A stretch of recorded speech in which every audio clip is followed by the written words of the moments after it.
कथिये छराय नग्र जनकपुर कथिये छराय निज धाम गे माई कथिये छराय नग्र जनकपुर कथिये छराय निज धाम गे माई कथिये छराय सीता के मारब कथिये लागल चारु कात गे माई कथिये लागल चारु कात गे माई सोन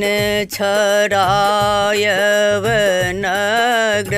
जनकपुर रूप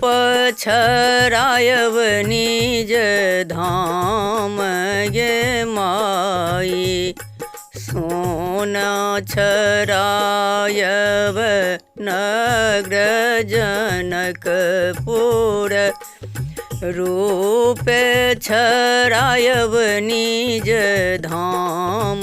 गे माई पान छराय सीता के मारब चंदना लागल चारु कात गे माई पान छराय सीता के मारब चंदन लागल चारु कात गे माई ओही मरबा बैसला राजा जनक जी से राजा जनक जी धिया लेलन जंघिया चढ़ाई गे माई सीता लेलन जंघिया चढ़ाई गे माई कुश अक्षत लाए सीता के समर्पण मोती जकाँ झरनी नोर गे माई कुश अक्षत लाए सीता के समर्पण मोती जकाँ झरन नोर गे माई हम जनतों सीता पर घर जेते दोसर घर जेते हम नाहे करतों दुलार गे माई हम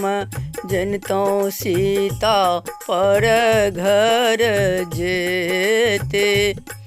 दोसर घर जेते हम नाही करतों दुलार गे माई हम नाही करतों दुलार गे माई